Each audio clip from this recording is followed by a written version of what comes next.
Coucou,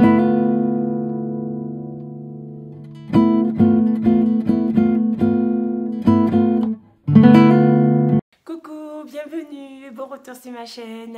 Joyeux Saint-Valentin à tous. Bonne fête de Saint-Valentin.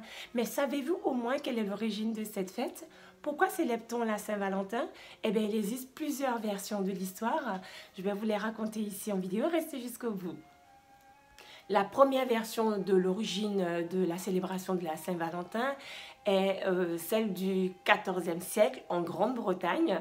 Les habitants ont remarqué que les oiseaux s'accouplaient à une certaine date. Et il se trouve que cette date était le 14 février.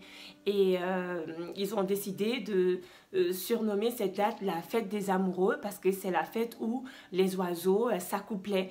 Parce que tout le monde sait que les oiseaux sont des animaux très fidèles et très loyaux en amour.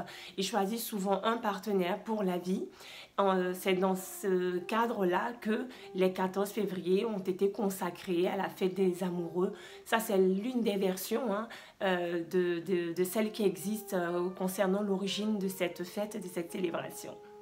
Une deuxième version prétend que un jour, un homme se promenait avec son manteau en plein hiver. Il faisait très très froid ce jour-là et il est tombé sur une personne complètement démunie qui n'avait rien pour se réchauffer et il lui a donné la moitié de son manteau.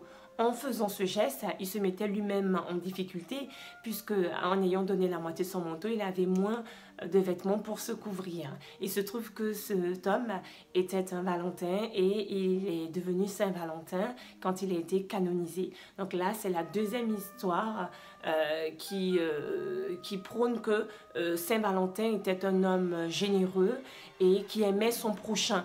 Et c'est pourquoi on le célèbre le 14 février parce qu'il serait décédé un 14 février. De ce fait, il a été canonisé et le 14 février est affilié à ce saint qui était un saint qui prônait l'amour et qui n'hésitait pas à se mettre en péril par amour pour les autres, pour partager avec les autres.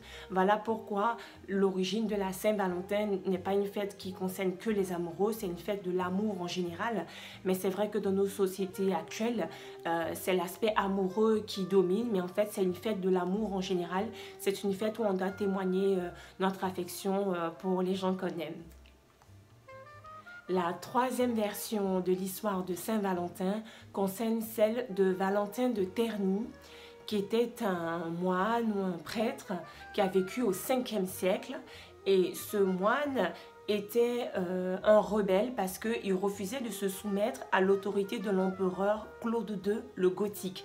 Cet empereur Claude II voulait interdire le mariage parce qu'il souhaitait que tous les hommes vaillants puissent aller à la guerre et non rester avec leurs fiancés. Et de ce fait, il voulait interdire le mariage. Il se trouve que Valentin de Terni, qui était un moine, un prêtre du 5e siècle, lui, continuait à marier les couples qui le souhaitaient en secret. Et ça s'est su, évidemment, et il a été emprisonné. Lors de son emprisonnement, il a rencontré l'une des filles de Claude II le Gothique. Donc Claude II le Gothique, c'était l'empereur de cette époque-là. Et en rencontrant cette fille, elle s'appelle Julia. Et cette Julia est aveugle. Donc quand elle allait le voir en prison, elle lui demandait de lui décrire le monde et tout un tas de choses. Et il lui décrivait avec beaucoup de poésie, de bienveillance, de sympathie. Et ils ont fini par tomber amoureux à force des visites de Julia, qui est la fille de l'empereur Claude II le Gothique, et qui est tombée amoureuse de Valentin de Terni. Et une fois qu'ils sont tombés amoureux, comme son père, Claude II, l'empereur Claude II le Gothique, détestait les chrétiens, il n'a pas supporté cette relation, donc il faisait tout pour que cela s'arrête. Il ne supportait pas que sa fille puisse être amoureuse d'un chrétien. Et il se trouve que sa fille, qui était aveugle, a retrouvé la vue par miracle, parce que son amour pour Valentin de Terni lui a fait recouvrer la vue. Donc elle est allée en parler à tout le monde, elle a diffusé la nouvelle à tout le monde, elle s'est convertie au christianisme parce qu'elle était convaincue que c'était une religion formidable. Et son père était enragé de cette décision, donc il a décidé de faire décapiter, de faire exécuter Valentin de Terni.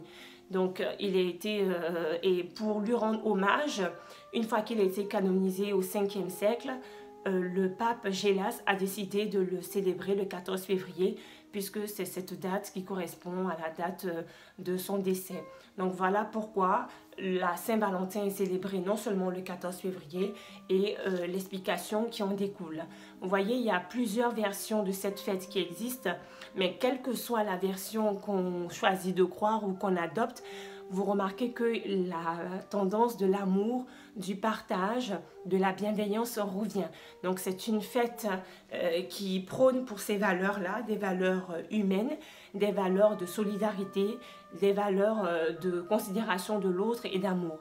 Voilà pourquoi moi je célèbre cette fête. Que vous soyez célibataire ou en couple, cette fête mérite d'être célébrée pour toutes les raisons que je viens de vous citer.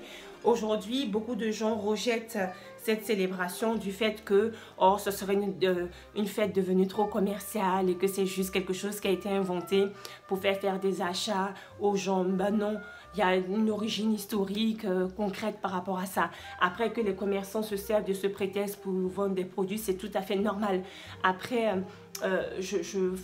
moi, j'estime que la vie est bien assez difficile, donc toutes les occasions de marquer un peu de joie, un peu de bonne humeur m'intéressent, toutes les occasions de célébrer m'intéressent. Et voilà, je me fais plaisir pour la Saint-Valentin, je fais plaisir à ceux que j'aime et je vous souhaite d'en faire autant. Merci de m'avoir suivi jusqu'ici. N'oubliez pas de liker, commenter et de partager cette vidéo, de vous abonner nombreux. Je compte sur vous. On se retrouve très prochainement. En attendant, restez à l'écoute.